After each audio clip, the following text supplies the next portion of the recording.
Ouais, t'as l'air connecté.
Est-ce que tu me vois?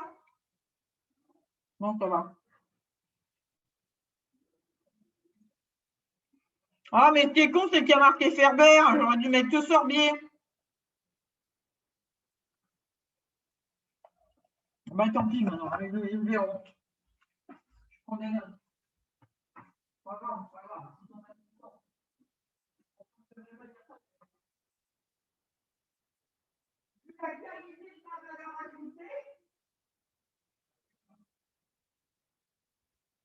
On va plutôt dire que je suis ton ou ton coach.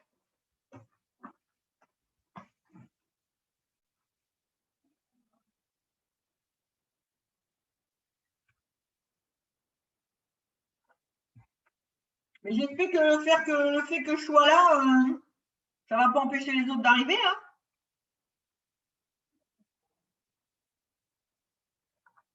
Ah. Il faut que tu acceptes à chaque fois.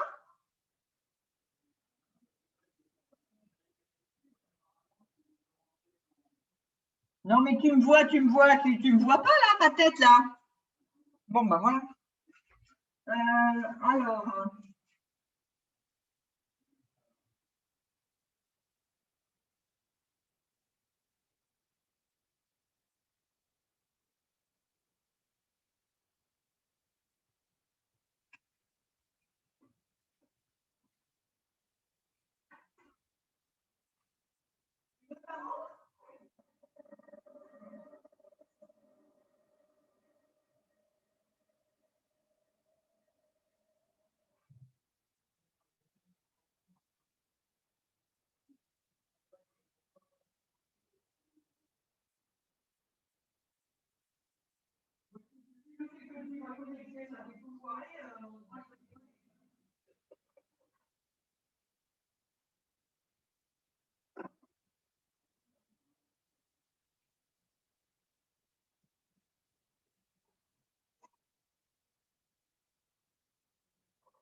Oui, je te vois.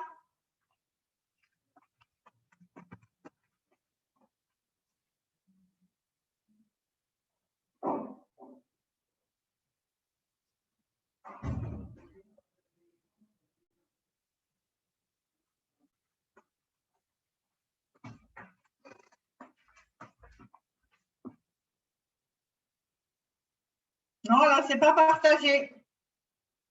Ah oui, là, oui. Voilà.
Allez.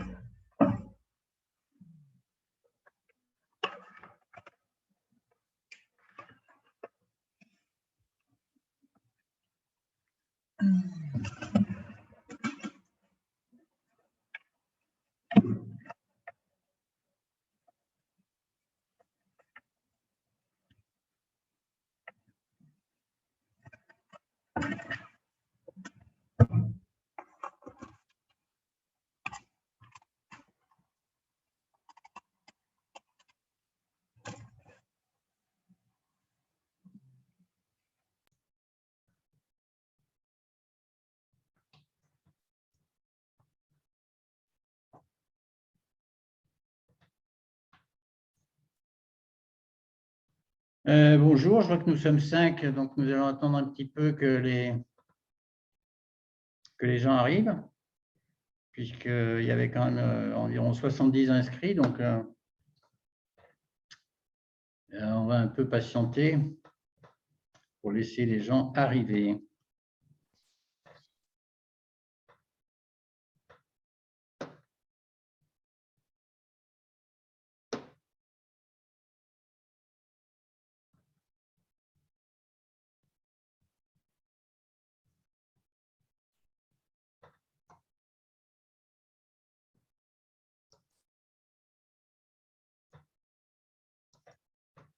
Alors,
Alors, bonjour à tous.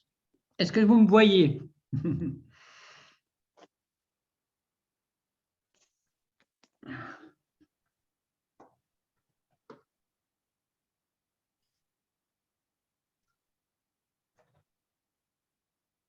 Alors,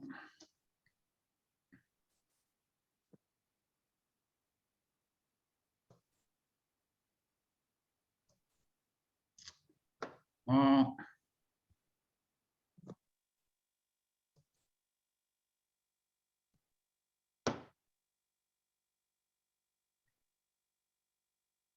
bien.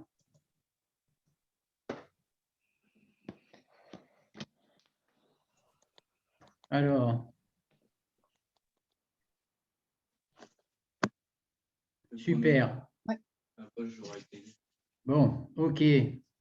Bon, bah là, oui, il est plus que 18h05, donc on va commencer. Alors, je vais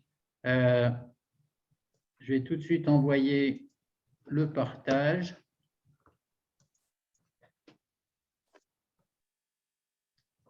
Alors, est-ce que vous me voyez toujours quand même?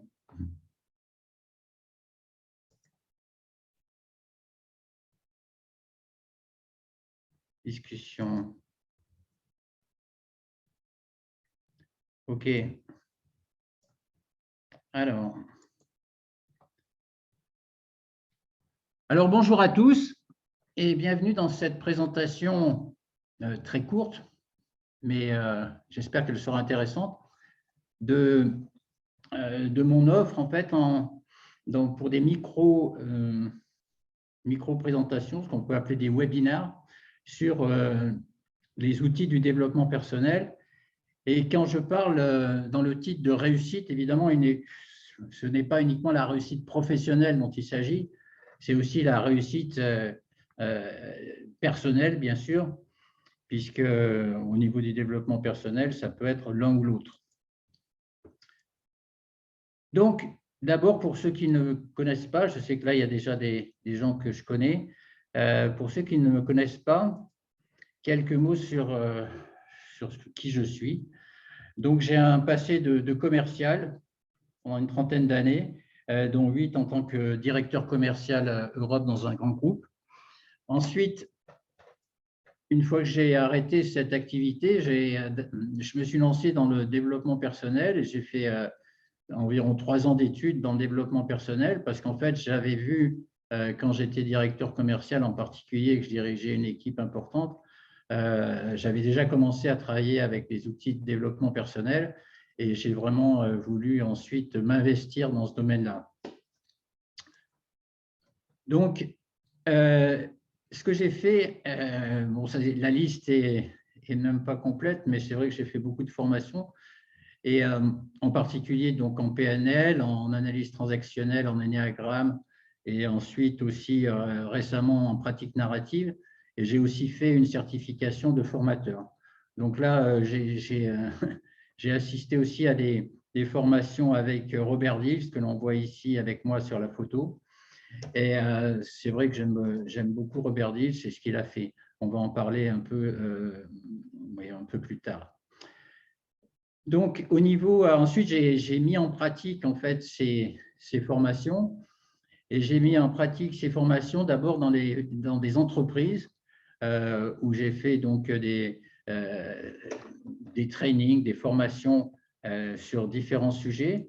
Ensuite, j'ai fait également des cafés coaching. Alors, qu'est-ce que c'est un café coaching? C'est en fait une réunion de environ 3 heures, entre 3 et 4 heures, durant laquelle on travaille sur un thème avec des exercices. Et donc, en général, bien sûr, c'est un travail par groupe et où les gens peuvent bien sûr échanger et travailler ensemble. J'ai fait également des séminaires en école de commerce, parce que j'ai aussi enseigné en école de commerce. Voilà, donc ça, c'est à peu près mon parcours. Alors, qu'est-ce que vous pouvez attendre en fait de ce que je vais vous proposer? D'abord, la première chose, bien sûr, c'est d'enrichir vos connaissances des outils du développement personnel, puisque j'ai enseigné dans ce domaine-là, et donc j'ai pas mal d'outils à partager. Ensuite, bien sûr, l'autre aspect, c'est un aspect qui va vous intéresser, soit que vous êtes simplement intéressé par le développement personnel, soit que vous êtes déjà investi dans le domaine et vous voulez donc travailler dans le développement personnel, que ce soit en tant que thérapeute ou coach, etc. Et donc, le grand thème, en fait, ici, c'est d'abord de dépasser ces blocages, dépasser ces blocages et ces freins. Et tout d'abord, bien sûr, dans la vie quotidienne, puisque le développement personnel, ça aide en particulier à gérer les interactions avec les autres, en particulier dans les conflits, les peurs qu'on peut avoir, les décisions qu'on doit prendre. Ensuite, il y a aussi, bien sûr, le développement de son activité, si on veut travailler dans ce domaine-là. Et très souvent, ce qui manque, c'est bien sûr la motivation. Et tous ces outils, ils vont aider bien sûr aussi à développer et à conforter cette motivation. Dans la communication, puisque bien sûr, dans tous ces domaines-là, il faut communiquer, dans la vie en général, mais encore plus dans ces domaines-là. Et donc, le développement personnel, ça va aider à communiquer avec bienveillance et avec efficacité, ce qui n'est pas toujours simple au départ si on n'a pas été formé à ça. Également, dans la recherche de clients, mon passé commercial en particulier peut aider dans ce que j'enseigne. Et donc, le but au niveau de la recherche client, bien sûr, c'est de viser juste et surtout sans se disperser. C'est le gros problème de l'approche commerciale, c'est que, surtout dans ce domaine-là, c'est qu'on a tendance à se disperser et donc à répondre à des tas de choses où on va perdre du temps et où on va pas aller à l'essentiel, en fait. Ensuite, le rapport à l'argent, ça c'est aussi une grande question quand on part en tant qu'indépendant, parce qu'il faut d'abord reconnaître sa propre valeur, mais aussi la faire reconnaître par les autres. Et donc ce rapport à l'argent, c'est aussi, ça peut aussi dépendre justement de ce type d'approche, de mindset, comme on dit, que l'on a dans le développement personnel. Aussi par rapport à moi-même et par rapport à mon métier. Et là, c'est toute la question de la confiance qui intervient, puisque très souvent, surtout au début, on a beaucoup de mal à être confiant dans ce qu'on fait. Et surtout si les choses sont compliquées et relativement lentes à se mettre en place au départ, on a un peu tendance à perdre confiance. Donc, il faut vraiment avoir des outils aussi pour s'aider soi-même à garder et à développer cette confiance. Donc là, on va déjà rentrer dans des termes qui sont des termes qu'on va voir ensuite, en particulier dans la PNL et dans d'autres domaines aussi. Mais c'est vrai que tout ça, ça revient à quoi? Ça revient à élargir sa carte du monde d'abord. La carte du monde donc, qui comprend ce qu'on a vécu, mais aussi ce que l'on vit actuellement et ce qu'on veut développer dans son approche justement de développement personnel. Et donc sortir de sa zone de confort pour évoluer et pour grandir. Et très souvent, mais pas toujours, ça peut être vers une nouvelle vie, donc vers un changement relativement radical de mode de vie. Et donc cela, on va le faire à travers des vidéoconférences courtes, ce que je propose, d'environ 2 heures. Et bien sûr, ça ne sera jamais des formations, puisque ce n'est pas le but de la chose. Ça sera libre à vous, en fait, ensuite d'approfondir donc ces sujets, s'ils vous intéressent, dans des formations plus longues et voire des formations certifiantes. Alors, les thèmes que je vous propose, déjà dans un premier temps, c'est d'abord ce qui tourne autour de la PNL, avec deux grands sujets, les généralités et les croyances limitantes en particulier, qui est un grand sujet, la pyramide des niveaux logiques de Robert Dilts, le voyage du héros, qui se rattache pour moi avec la PNL, l'analyse transactionnelle avec 2 sujets, les états du moi, les jeux psychologiques, et le triangle dramatique et les transactions. Ensuite, l'énéagramme avec deux sessions que je propose aussi. Donc, définir son type à travers les 9 types de personnalités et une deuxième session sur les directions d'évolution, qui pour moi sont essentielles en ennéagramme, parce que il ne suffit pas de connaître son type. Une fois qu'on l'a, et ce qu'il faut surtout, c'est savoir ce qu'on en fait et comment on évolue. Ensuite, la PCM, c'est la Process Communication Model, qui est un modèle américain un peu professionnel, mais qui est intéressant. La courbe du changement ou la courbe du deuil d'Elisabeth Kubler-Ross, qui est, à mon avis, quelque chose de très, très d'actualité dans la crise que nous vivons. Les pratiques narratives avec l'arbre de vie et le voyage de vie. Et enfin, un sujet qui n'est pas souvent traité en développement personnel, qui est le yin et le yang, et qui pour moi est vraiment un outil aussi très intéressant à travailler. Donc, attendez, j'essaye d'enlever cette… non, je n'arrive pas à enlever la… Donc, en pratique, qu'est-ce que ça veut dire? Ça veut dire des séances, donc, comme je disais, qui vont durer environ 2 heures et qui peuvent se poursuivre ensuite par des discussions, si les gens veulent poursuivre, si les gens veulent parler du sujet, etc. Donc, on peut poursuivre jusqu'à 3 heures ou plus, enfin, peut-être pas plus, mais déjà, ça va dépendre en fait à quelle heure on va faire ça, et ça, il va falloir en parler, enfin, je vous interrogerai là-dessus. Avec aussi des exercices pratiques, parce que ça, bien sûr, c'est bien de connaître la théorie, mais ce qui est intéressant, c'est de la mettre en pratique.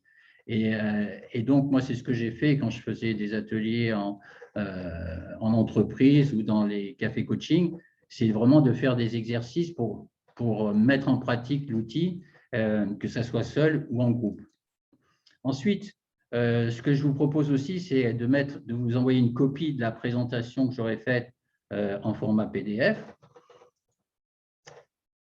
Et également, donc, de poursuivre les débats sur un groupe Facebook que j'ai déjà créé qui s'appelle les praticiens du développement personnel, et donc qui permettra justement d'aller plus loin dans les questions, puisqu'on ne peut pas tout traiter en 2 heures ou un peu plus de 2 heures. Ensuite, ce que je vous propose aussi, c'est une participation, parce qu'en fait, là, je ne voulais pas imposer un tarif, parce que je sais très bien qu'il y a des gens qui ont très peu d'argent et qui galèrent en fait dans leur développement et dans leur approche commerciale, etc., et donc qui aimeraient bien apprendre des choses, mais qui n'ont pas souvent pas l'argent pour se le payer. Donc, pour moi, c'est une approche en fait nouvelle. Je n'ai jamais fait ça, mais je voudrais justement essayer. C'est de proposer une participation solidaire à travers un site que vous connaissez peut-être qui s'appelle Tipeee, qui est donc, ça vient de l'anglais type, hein, vous comprenez, c'est-à-dire un pourboire. Et donc, à travers ce site, chacun pourra mettre ce qu'il peut ou ce qu'il veut mettre, et cela en conscience par rapport au contenu de ce que j'aurais apporté.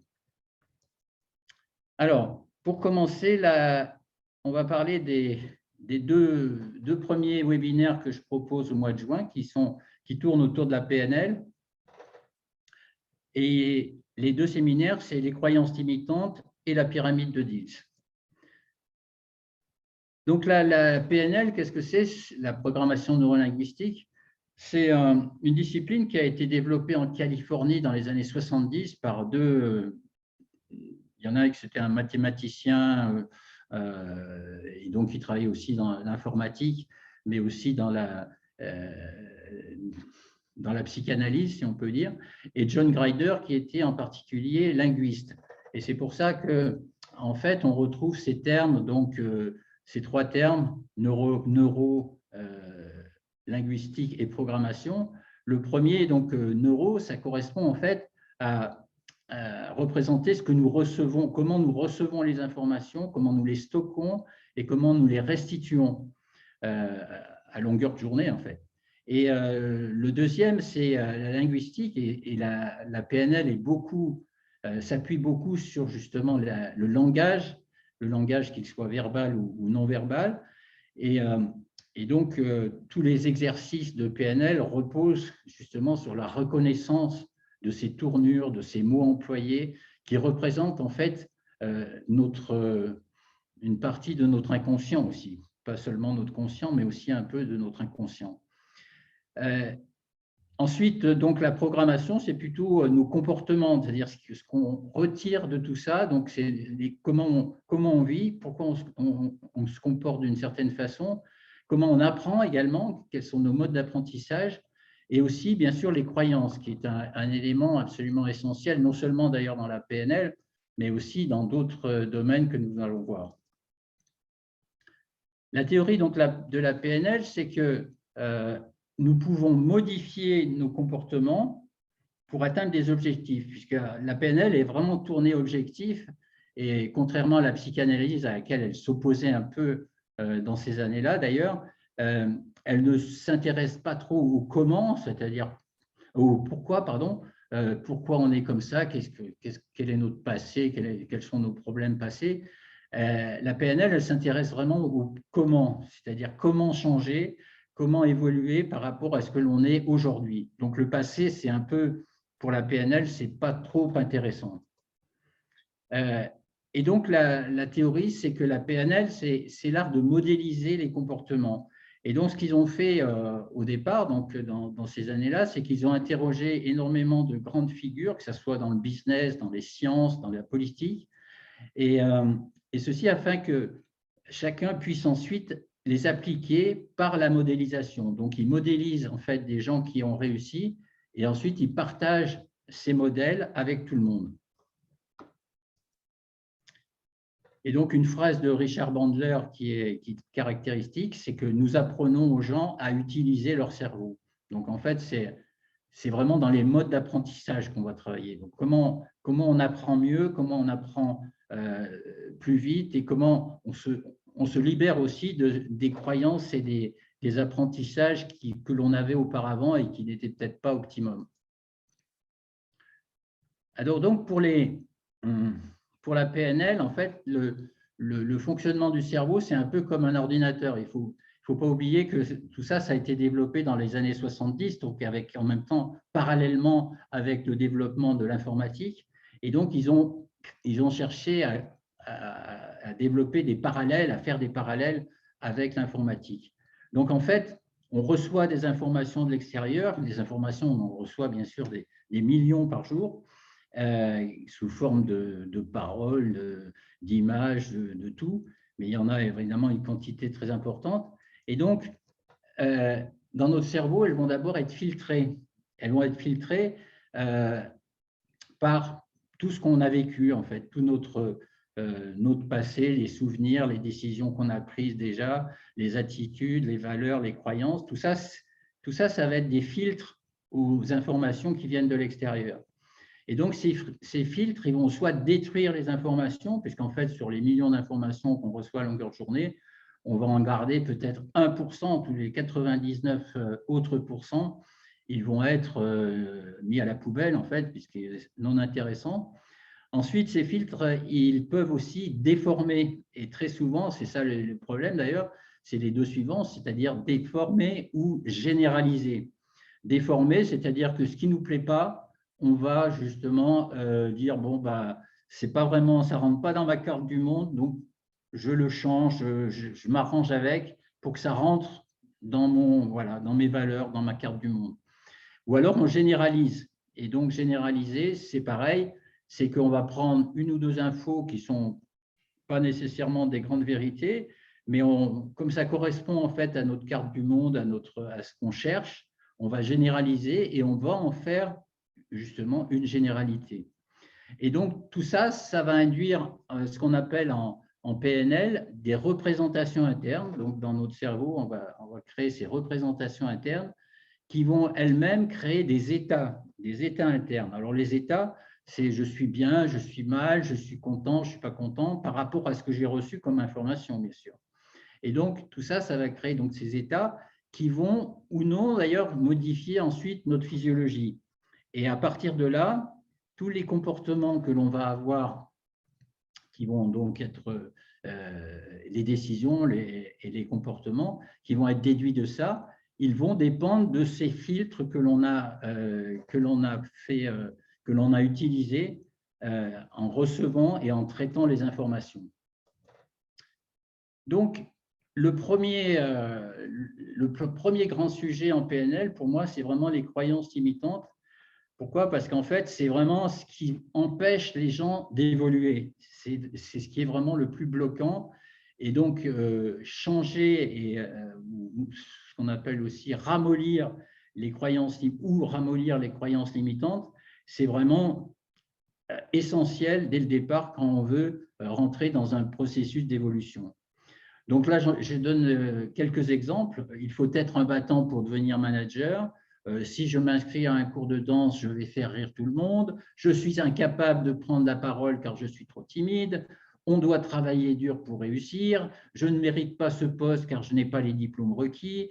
Je n'y peux rien, c'est mon caractère. Donc tout ça, c'est des phrases caractéristiques. Et ce que j'ai mis en rouge, c'est vraiment les tournures, puisque là, on est dans la linguistique. C'est vraiment les tournures de langage qui sont caractéristiques de ces croyances limitantes. Et donc, il faut, ou si, les phrases qui commencent par si ou par il faut, ou on, avec les pronoms impersonnels comme ça, ou je n'y peux rien, ce genre de tournure, c'est tout de suite caractéristique d'une croyance limitante sur laquelle il va falloir travailler.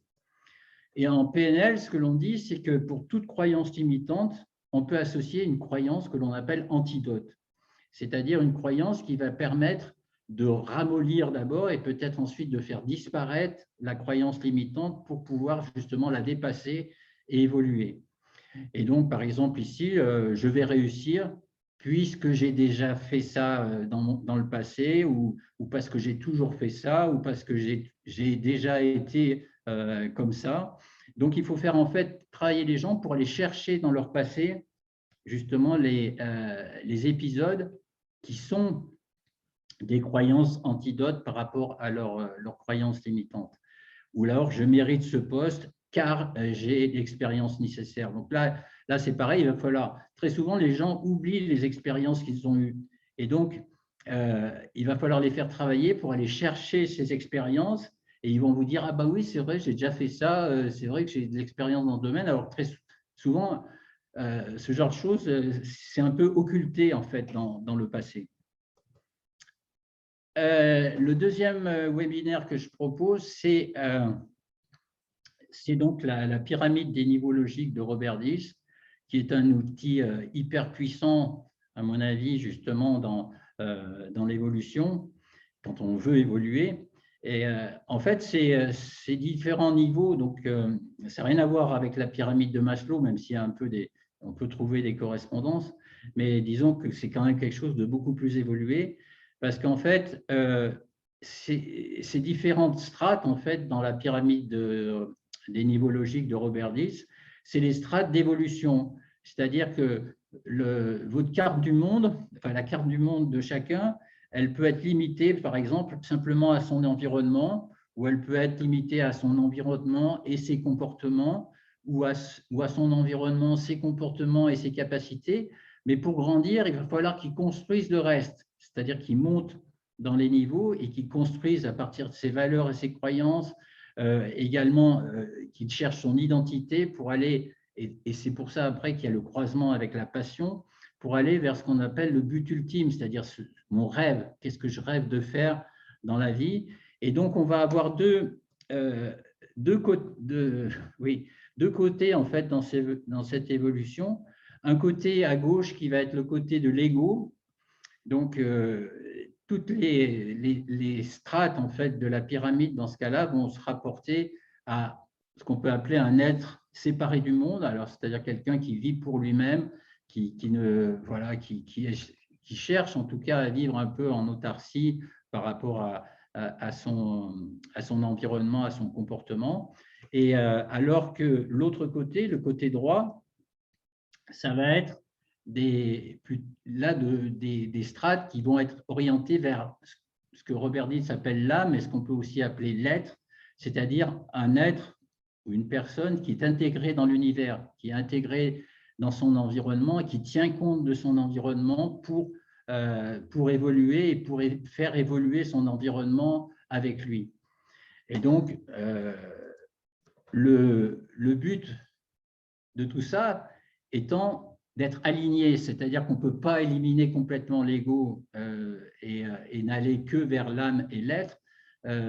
Mais le but, c'est vraiment de s'aligner par rapport à ça et donc d'avoir oui, une vie qui, tout en tenant compte de son ego, est également tournée vers l'univers, en fait, vers les autres et vers le monde. Alors, donc ça, c'était les deux sessions que je voulais proposer pour avant en fait l'été, avant les vacances. J'espère qu'on aura tous des vacances et que voilà que cette histoire-là est finie. En tout cas, donc ce que je veux proposer pour la rentrée, c'est d'abord l'énéagramme avec 2 sessions. Donc une session sur les 9 types de personnalité pour trouver en fait son type de base, qu'on appelle son type de base. Et ensuite, une deuxième session qui va au-delà, que j'intitule les directions d'évolution. Alors, l'énéagramme, c'est très souvent considéré comme une mise en boîte. Les gens qui connaissent mal l'énéagramme, ils pensent qu'en fait, une fois qu'ils ont découvert leur type, c'est comme si on les mettait dans une boîte et qu'ils ne pouvaient plus, plus en sortir, en fait, et que c'était définitif. Alors que l'énéagramme, ce n'est pas du tout ça. L'énéagramme, c'est d'abord un outil, un très, très, très puissant outil de tolérance et de compréhension des comportements humains, donc de ses comportements propres, mais bien sûr aussi des comportements des autres. Et c'est donc à partir de cette connaissance de son comportement et de celui des autres qu'on va pouvoir construire son évolution et son développement. Et donc, la deuxième session que je proposerai, c'est donc cette dimension d'évolution. C'est-à-dire que connaître son type, c'est une étape, c'est la première étape, mais l'objectif ensuite, c'est de sortir de cette espèce de manège de l'ego pour le libérer, pour libérer son ego, et donc pour aller vers quelque chose qui va être la vie plutôt que l'existence. Donc, exister, c'est rester dans son ego, alors que vivre, justement, c'est s'ouvrir à tous les autres types de personnalités et bien sûr, si possible, à toutes les connaître. Mais bon, ça, c'est un but un peu extrême. Mais disons que l'idée, c'est vraiment de vivre le plus grand nombre de personnalités autres que son type de base pour évoluer et pour s'ouvrir au monde. Ensuite, l'analyse transactionnelle. Donc ça sera pour quelque part, je pense, cet automne, si tout va bien. Mais j'espère que tout ira bien. Donc, l'analyse transactionnelle, là, c'est aussi un vaste domaine. Donc là, je propose deux webinaires, donc un sur les états du moi et les jeux psychologiques et l'autre sur le triangle dramatique. Alors, vous avez peut-être déjà entendu parler de ça et de transactions également, mais on va en parler rapidement ici. Donc ça, c'est une discipline qui a été développée aux USA dans les années 50, donc un peu avant la PNL, par Eric Berne, qui était un psychiatre, un psychanalyste canadien. Ensuite, il a vécu aux États-Unis. Et lui aussi, comme la PNL, il s'opposait au psychanalyse freudien, c'est-à-dire il disait pourquoi faire des années d'analyse si on peut traiter les gens en quelques séances. Et donc, bien sûr, parce qu'il y a des problèmes où il faut une analyse sur des années ou sur des mois en tout cas, mais il y a plein de choses. Donc, c'est en fait toute la théorie des thérapies brèves. Il y a plein de choses que l'on peut traiter dans un temps limité et avec des outils rapides, entre guillemets. Et l'approche de l'analyse transactionnelle, c'est de dire, si je prends conscience des mécanismes de fonctionnement que je mets en œuvre tous les jours pour me saboter, parce que très souvent, on se sabote en fait à travers justement ces comportements et ces réactions et qui nous empêchent en fait d'être heureux. Et donc, si on prend conscience de ces mécanismes, on va pouvoir devenir l'acteur de sa guérison. Et donc, c'est vraiment le patient, si on peut appeler ça comme ça, mais disons, voilà, celui qui a besoin de traitement, qui va devenir l'acteur de sa guérison. Et donc, le thérapeute va l'aider, bien sûr, à y arriver avec toutes ces techniques, mais c'est le patient lui-même qui va devenir l'acteur de sa guérison. Alors, les 3 états du moi que définit l'analyse transactionnelle, c'est que, en fait, notre personnalité, donc le moi pour schématiser, il va s'exprimer selon 3 modes. Le parent, donc, c'est le parent en fait, que nous avons eu, mais qui reste en nous de toute façon, et les valeurs qu'ils nous ont transmises, donc tout l'héritage familial en quelque sorte.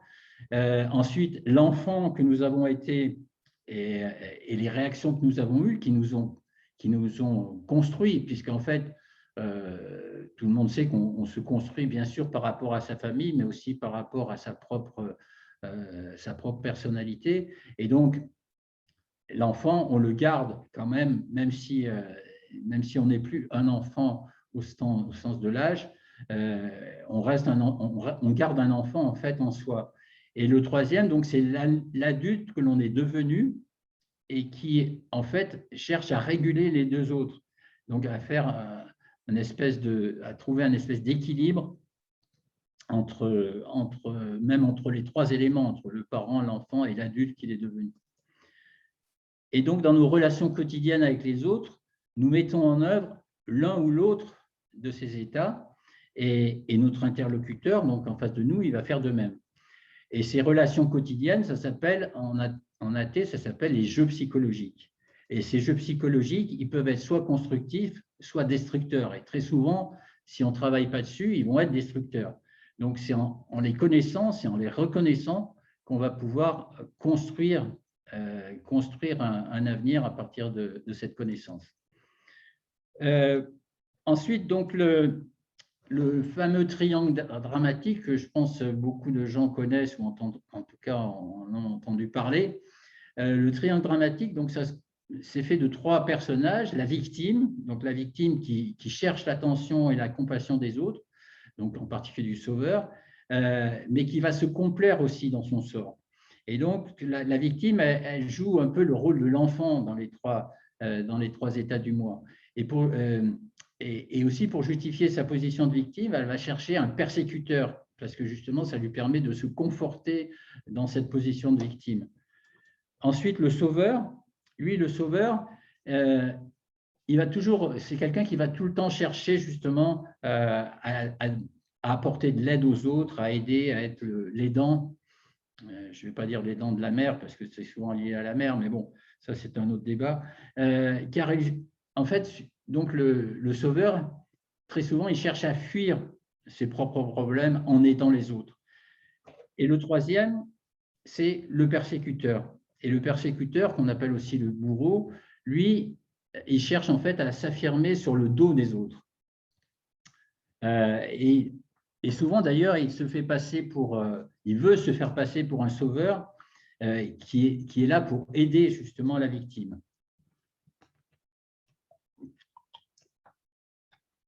Alors, ensuite, ce qu'on verra ensuite, ce qu'on pourra voir ensuite, c'est d'autres outils que là, je ne vais pas détailler parce qu'on a un temps limité si on veut répondre à quelques questions aussi. D'abord, la process communication. La process communication, en fait, c'est un outil professionnel qui a été développé aux États-Unis en fait, pour aider les astronautes en particulier à gérer les très longues périodes d'enfermement à plusieurs dans un espace hyper réduit et donc comment améliorer les relations et en particulier la communication entre les personnes. C'est aussi une typologie de personnalité, mais assez différente quand même de l'énéagramme, en ce sens qu'elle est plus orientée, je dirais, vers les entreprises, vers une optique professionnelle. Ensuite, les pratiques narratives. Et là, sur les pratiques narratives, on peut faire deux sessions, 2 webinaires. Le premier sur l'arbre de vie, qui est une façon en fait de faire le point sur ce que l'on est à un instant T, en fait, en étudiant d'où l'on vient, quelles sont nos racines, vers quoi on s'est développé, qu'est-ce qui nous reste à développer. C'est vraiment un outil très intéressant. Et les pratiques narratives, ça s'appelle narrative parce qu'également, comme comme la PNL, ça travaille beaucoup sur le langage, sur les mots. Et ce que disent les pratiques narratives, c'est qu'en fait, les mots que l'on emploie sont le reflet en fait de notre personnalité, qu'elle soit consciente ou inconsciente. Et le voyage de vie, lui, il est plus orienté vers l'évolution, vers la recherche d'objectifs ou alors se conforter dans un objectif. Et donc, c'est aussi un outil qui met les mots sur les choses, donc de son passé, de son présent, de son futur, pour définir l'objectif ou pour redéfinir l'objectif final. La courbe de résistance au changement, qu'on appelle aussi la courbe du deuil d'Elisabeth Kubler-Ross, pour moi, c'est un outil qui est très, je crois que j'ai dit tout à l'heure, mais qui est très d'actualité dans le sens où on le voit avec cette crise du Covid, c'est qu'il y a beaucoup de gens qui sont dans cette courbe et qui ont du mal à en sortir. Vous savez que la courbe, c'est une courbe d'abord descendante et ensuite où on va remonter, où on va se retrouver pour ressortir de la crise. Et donc, je pense qu'actuellement, c'est vraiment un outil très performant pour faire prendre conscience aux gens de où ils en sont dans leur évolution. Alors après, ça peut s'appliquer à des tas de domaines. Ça peut être des séparations, ça peut être la perte du travail, ça peut être tout ce qui, en fait, est une rupture qu'il va falloir vivre, donc comme le deuil, qu'il va falloir vivre pour aller souvent au fond du trou, comme on dit, et ensuite repartir vers une nouvelle évolution. Ensuite, le dernier que je propose là, c'est le yin et le yang. Alors, le yin et le yang, c'est peu souvent proposé en développement personnel, et je pense que c'est dommage parce que c'est vraiment quelque chose qui peut être très, très utile et très performant parce que, en fait, bon, il y a bien sûr ce qu'on connaît du yin et du yang, c'est-à-dire l'homme, la femme, le blanc, le noir, le jour, la nuit, tout ça. Bon, ça, disons que c'est vraiment la superficie. Ce qui est intéressant avec le yin et le yang, c'est de travailler dans la recherche d'équilibre. Parce qu'en fait, très souvent, et en particulier actuellement dans le monde moderne qui est extrêmement, qui nous sollicite énormément dans l'action, le yang est surdéveloppé par rapport au yin. Et donc, le but de tout ça, et le but du travail, quand on travaille sur le yin et le yang, c'est vraiment de rééquilibrer, c'est-à-dire de redévelopper le yin pour qu'il se rééquilibre par rapport au yang. Voilà, donc j'ai couvert cette petite présentation. Donc, je vais arrêter. Voilà. Alors, attendez.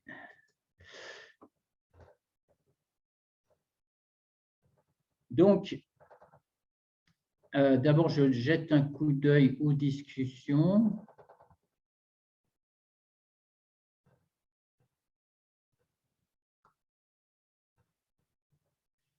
Alors, donc, on me demande quel est le planning. Le planning, je l'ai un peu expliqué dans la présentation, hein, c'est-à-dire que je propose deux webinaires avant l'été et ensuite reprendre à la rentrée, en fait, hein, à la rentrée de septembre. Je pense que de toute façon, maintenant, puisque tout se fait en distanciel, de toute manière, ça sera possible.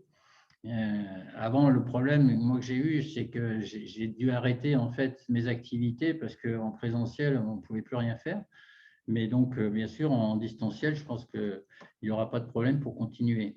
Voilà. Donc, est-ce que vous avez des questions? Qui veut prendre la parole?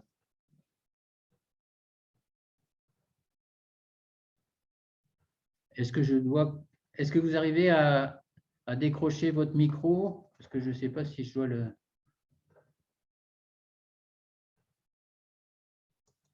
Alors, attendez, je vais modifier l'affichage pour voir tout le monde.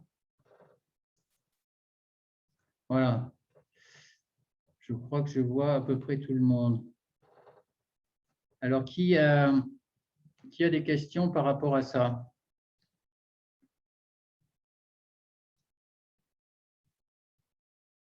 Pas de questions?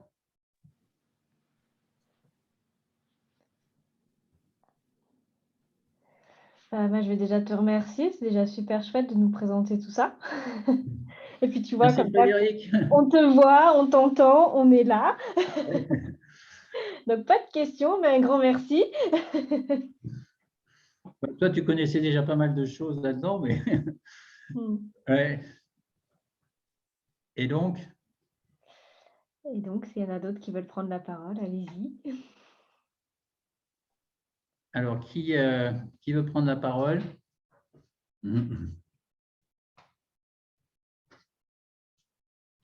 Ah oui, alors, il y a aussi donc la question du planning. Oula, qui cherche à intervenir là? Oui, la question des dates. Donc, je n'ai pas encore fixé les dates. En fait, je pense que le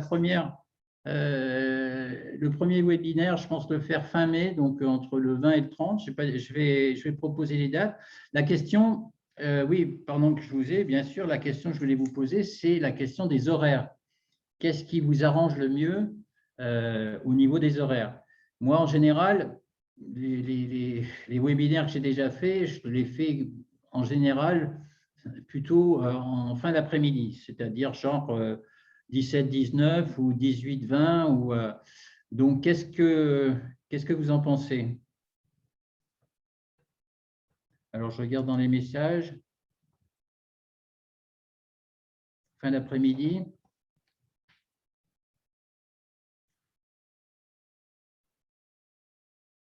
Fin d'après-midi, c'est-à-dire 17 ou 18? Qu'est-ce que… 18? D'accord.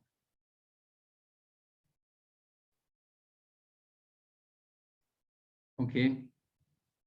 Oui, en général, c'est quand même souvent ce que les gens préfèrent. Oui. 17, 18, d'accord. Donc, au niveau des dates, donc, oui, je vais vous proposer donc des…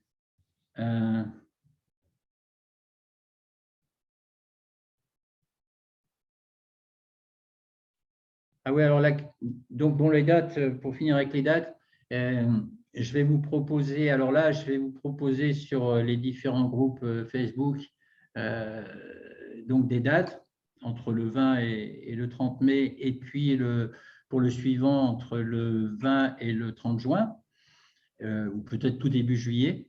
Et donc, voilà, donc ça, je voulais vous proposer. Je vais aussi créer le site, enfin la page plutôt sur Tipeee.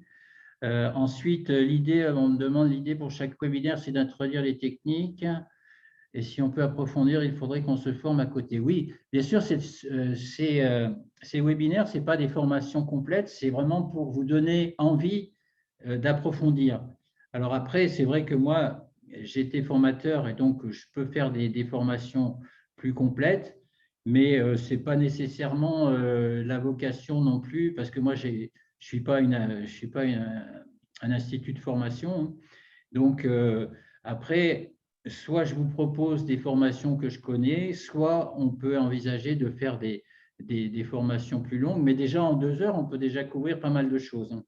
Et après, à travers le groupe Facebook, on peut aussi travailler sur certains points qui vous préoccupent par rapport à chacune des interventions. Bonjour, j'avais une question. Un webinaire, ça dure combien de temps? Le webinaire, là, je vous ai dit, c'est minimum 2 heures, voire plus, si vous avez le temps et si vous avez plus de questions à poser. Disons que moi, la présentation, elle sera entre 1h30 et 1h45 peut-être. Et ensuite, après, il y aura des questions. Et les questions, ça peut durer au-delà de 2 heures.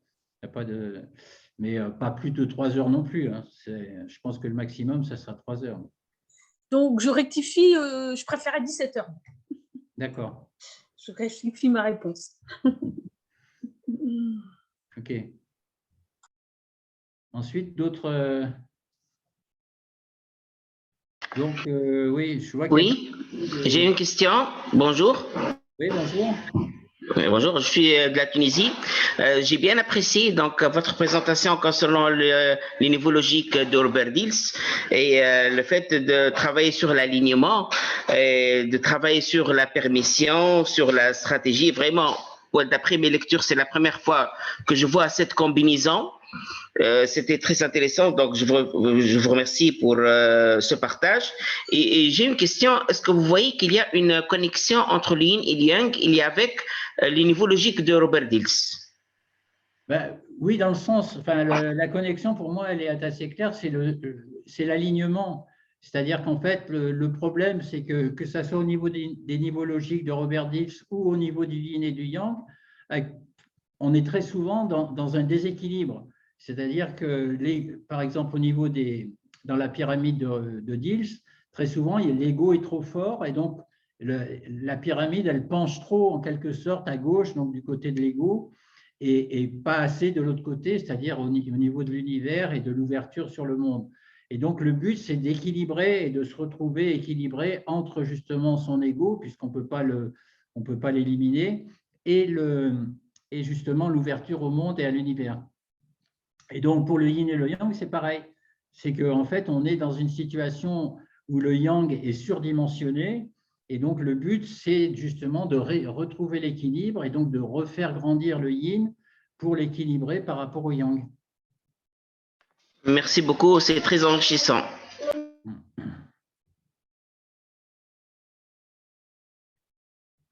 D'autres questions?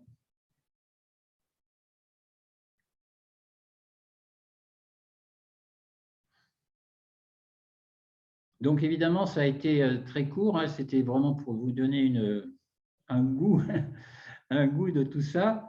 Et comme je vous disais, donc en 2 heures ou un peu plus de 2 heures, on ne peut pas tout couvrir, mais on peut déjà faire pas mal de choses. C'est-à-dire qu'on peut déjà bien comprendre le fond. Et également, moi, ce que j'aime bien, c'est aussi proposer des exercices justement pour que soit ça va être compliqué de les faire en ligne, mais que les gens puissent les faire soit seuls, soit avec d'autres personnes chez eux ou avec des amis, et ensuite revenir vers moi à travers le groupe Facebook en particulier pour qu'on puisse en parler s'il y a des questions, s'il y a des remarques par rapport à ces exercices. Mais c'est vrai que ce qui est intéressant, c'est de mettre en pratique tout ça. Bien sûr, la théorie, c'est une chose, mais ce qui est intéressant, c'est de mettre en pratique et donc de travailler avec ces outils. Après, ça peut être du travail personnel, ça peut être du travail justement pour, si on veut développer si on est thérapeute et qu'on veut se développer avec ces outils en complément d'autres outils qu'on connaît déjà.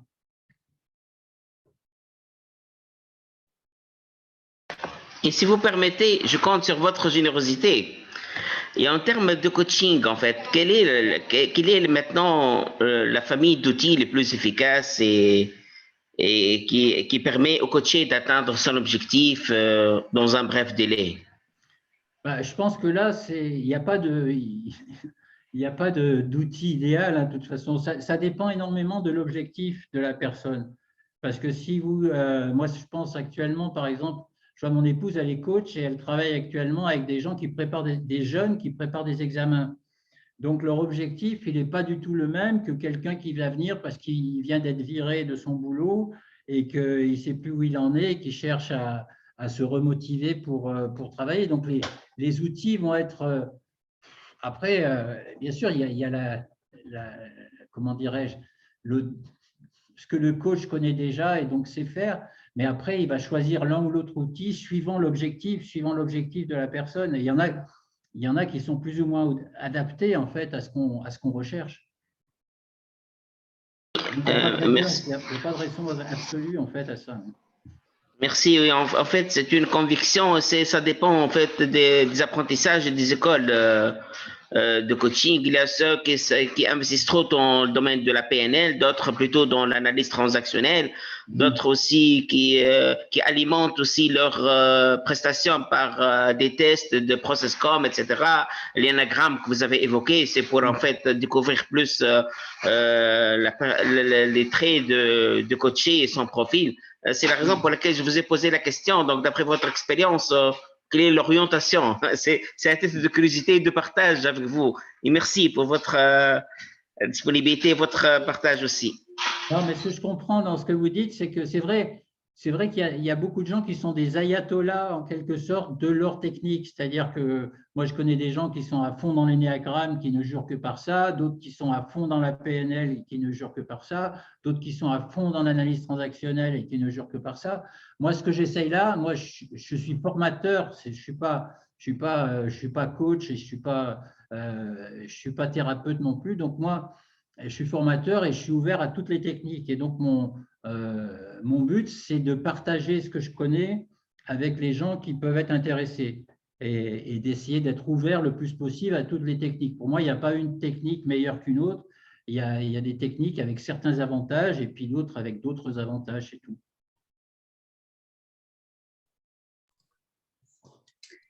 Je m'interroge par rapport au webinaire. Est-ce que c'est des webinaires qui sont plus axés sur de la théorie, du savoir, ou plus de la pratique de…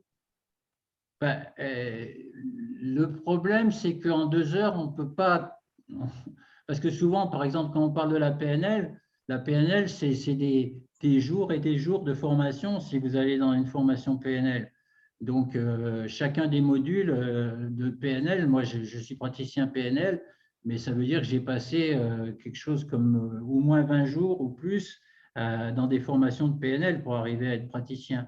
Donc, c'est vrai qu'en 2 heures, on peut de toute façon pas tout couvrir, mais d'un autre côté, on ne peut pas non plus, en 2 heures, en même temps faire comprendre aux gens comment ça fonctionne et également les faire pratiquer. Ça me paraît difficile.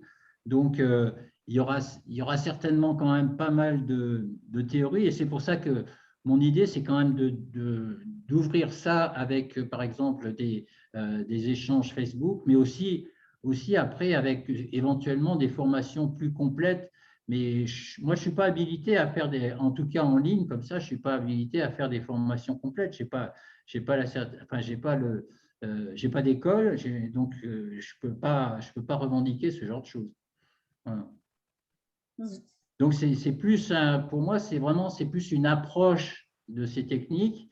Après, libre à vous, comme je l'ai dit, d'approfondir ou non celles qui vous intéressent.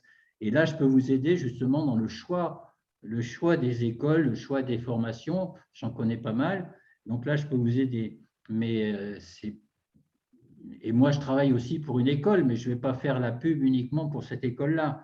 Donc, voilà. Donc, pour moi, au départ, ce genre de webinaire, ça va être vraiment pour vous donner un goût en fait, de l'outil et ensuite, libre à vous de développer ou non la connaissance. D'accord. Merci.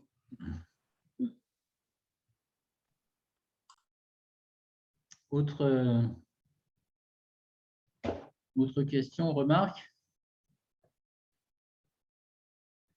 Donc, par contre, oui, je suis en train de réfléchir pour conforter votre intérêt. Donc, je ne sais pas, parce que comme j'ai fait j'ai publié ça sur plusieurs groupes Facebook, sur LinkedIn, etc. Ce qui serait bien quand même, c'est que si vous êtes intéressé, que vous me renvoyez donc soit sur Facebook, soit sur, je peux vous laisser mon mail même aussi, alors je vais l'écrire ici. Alors, mon mail,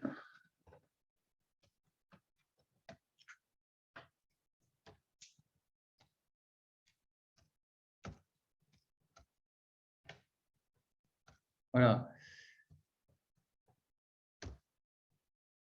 Donc, voilà, donc vous pouvez communiquer avec moi aussi à travers des mails, mais autrement, vous me laissez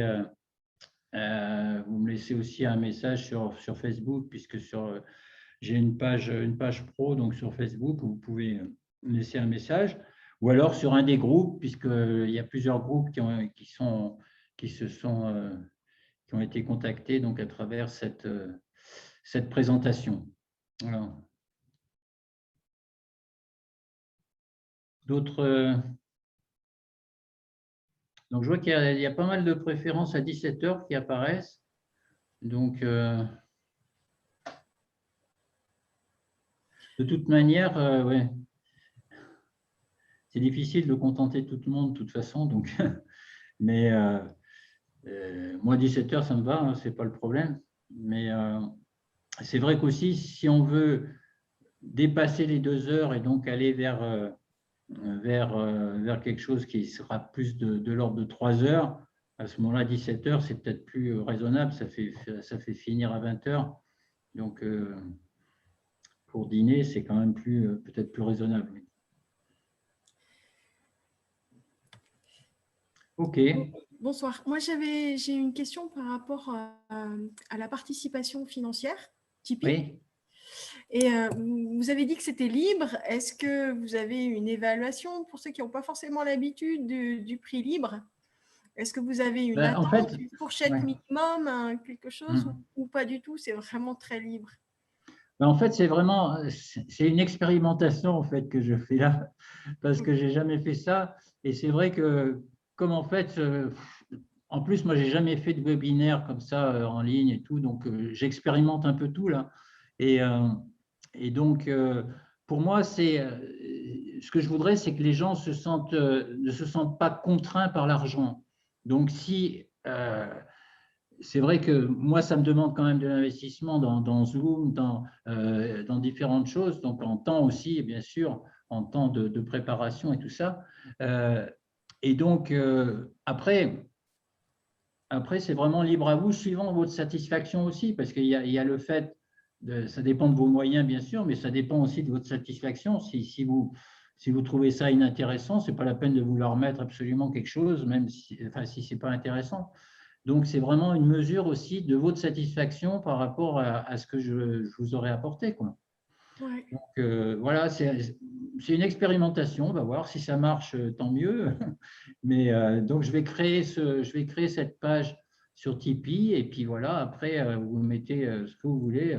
Bon, évitez quand même les 1 ou 2 euros, quoi. Mais autrement, après, voilà, tout est possible. D'accord, merci pour ces Je suis précisions. preneur même pour les millions, quoi. Oui, c'est ça. Il n'y a pas de souci. OK. Merci. D'autres questions? Ouais, après, c'est pas tellement sur le contenu là, c'est juste comme tu abordes Tipeee. Moi, je connais pas tous ces trucs-là. Je me renseigne aussi sur Tipeee, billets web, WizEvent, Eventbrite, tous ces trucs-là. Et finalement, qu'est-ce qui fait que tu as opté pour Tipeee? Est-ce que tu as regardé les autres? Ou est-ce qu'il y en a dans le public qui connaissent un peu là-dessus et qui peuvent nous faire un retour sur ces plateformes? Ouais, j'ai pas mal étudié, enfin j'ai pas mal, j'ai pas mal regardé un peu tout ce qu'il y avait et j'en ai discuté aussi avec des gens qui utilisent ce genre de choses. J'ai trouvé que ça, par rapport à justement une participation libre et donc sans contrainte de prix, j'ai trouvé que Tipeee c'était le mieux parce que ça correspond vraiment, puisque c'est le mot anglais, un tip c'est le pourboire. C'est vraiment, on met ce qu'on veut par rapport à sa satisfaction, par rapport à ce qu'on peut, par rapport à ce qu'on veut. Alors après, il y en a d'autres comme les cagnottes et tout ça, où là, les gens mettent aussi ce qu'ils veulent, mais ce n'est pas pareil, une cagnotte. Une cagnotte, c'est pour payer quelque chose à quelqu'un. Tandis que là, c'est vraiment, voilà, pour moi, c'est plus pour, voilà, pour reconnaître sa satisfaction ou non. Bon, si c'est non, bien sûr, il n'y aura rien peut-être. Mais voilà, pour moi, c'est ce qui correspondait le mieux à ça. Mais c'est vrai qu'il y a des tas d'autres systèmes, mais souvent, c'est des systèmes où il y a un prix imposé et où les gens donc, doivent payer ce prix pour s'inscrire dans la réunion. Alors que là, ce n'est pas du tout le cas. D'ailleurs, il faudrait que je vois ensuite comment je gère les inscriptions par rapport à ça, puisqu'il n'y aura pas un prix pour s'inscrire. Donc, il faudrait que je vois comment je gère justement les inscriptions. Ouais, c'est pour ça que les WizEvent et les autres, il y a un prix, mais ça gère les inscriptions. Mais du coup, alors j'ai vu qu'il y avait des options où tu peux faire un prix minimum et tu peux mettre plus si jamais tu veux. Mais Enfin, je me pose la question de ces trucs-là. Ouais, mais moi, je voulais éviter les usines à gaz quand même. Donc, j'ai préféré là comme ça. Comme ça, c'est libre. Les gens, ils mettent ce qu'ils veulent, s'ils peuvent, etc. Et moi, je n'ai pas de contraintes après là, par rapport à ça, quoi. Les gens, je n'ai pas à leur dire ce qu'il faut mettre ou pas. Et donc, pour moi, ça me paraissait le plus simple, quoi. OK. Bien. Alors, qu'est-ce qu'il y a comme autre remarque? Ça discute justement sur le sujet. Alors, on me demande si j'ai besoin d'un paiement une fois l'atelier terminé. En fait, ce n'est pas nécessairement un atelier, parce que s'il y a des gens qui suivent tous les ateliers, ils peuvent, je veux dire, récompenser tous les ateliers d'un coup ou un par un. Je veux dire, c'est très libre hein, sur Tipeee, vous mettez ce que vous voulez quand vous voulez. Et donc, il n'y a pas de, je veux dire, de contraintes, quoi. Et donc, là, on me dit, en gros, la personne paie pour accéder à l'atelier. Non, il n'y a pas à payer pour accéder à l'atelier. C'est pour ça qu'il faut que je définisse un moyen de, comment dirais-je, de contrôler les accès, parce que je ne voudrais pas non plus que n'importe qui rentre dans les ateliers, parce que ça, c'est souvent le problème avec les ateliers ouverts, c'est qu'on se retrouve avec des gens qui ne devraient pas être là. Mais donc là, il faut que je vois, quoi. Il faut que je vois comment gérer ça. Si vous avez des idées, d'ailleurs, ça me va. Hein. Le groupe Facebook, on me demande si c'est un groupe privé. Oui, de toute façon, c'est un groupe où il faudra que j'accepte les gens qui veulent rentrer, quoi. Alors, je ne peux pas allumer mon micro. Alors, qu'est-ce que je dois faire, moi? Parce qu'il y a quelqu'un qui me dit qu'il ne peut pas allumer son micro. Alors, il s'agit de qui, là? Anne qui répond à toutes tes questions par écrit. Ouais. Alors, je ne sais pas qui c'est qui veut parler, donc je suis embêté là. Si celui qui veut parler lever la main, ça serait bien. Parce que du coup, je ne sais pas où est-ce qu'il faut. Parce que je dois désactiver moi, c'est ça? Demander la réactivation du micro. Ah, elle ne peut pas l'allumer, c'est parce qu'il y a du bruit chez elle. Ah, d'accord. Ah bon, on me dit que ce n'est pas un problème technique. Bon, alors, ça va. OK, donc il n'y a plus de questions ou alors elles sont dans le chat. C'est ça? De toute manière, donc, vous avez, je vous ai mis donc mon mail. Vous avez aussi donc le nom du groupe que j'ai créé sur Facebook. Donc, vous pouvez ensuite me demander d'entrer. Et voilà, donc à partir de là, donc, je vais définir la date de du premier webinaire. Et je la posterai de toute façon aussi sur les différents groupes où j'avais posté cette réunion-ci. Et là, du coup, tu avais envoyé sur quel groupe? Ou pas mal sur Comme ça? développement personnel, développement personnel et coaching de vie. Je ne sais plus, bien sûr sur le tien, sur ouais.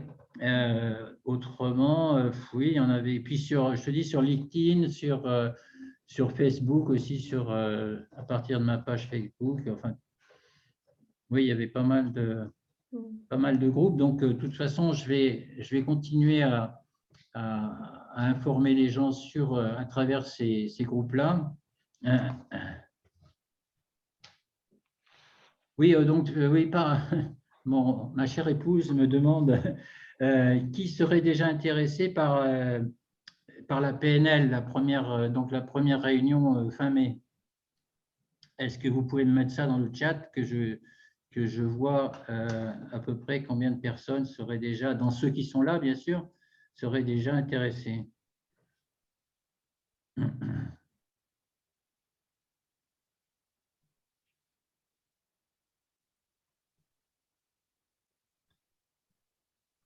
toute façon, vous pouvez me répondre après, hein, il n'y a pas de... c'est pas nécessaire de me répondre immédiatement. De toute façon, je vais Oui, je vais définir une date. Je vais définir une date et puis ensuite, donc, voilà, je vais voir combien de personnes s'inscrivent par rapport à cette date. D'accord? Bon, ben, je pense que on a fait un peu le tour. Vous avez les éléments pour me recontacter de toute manière. Donc, je vous remercie pour votre attention et je vous souhaite une très bonne soirée. Et j'espère que qu'on va pouvoir se retrouver très bientôt pour ces webinaires. Merci à tous. Bonne soirée. Bonne soirée. Alors.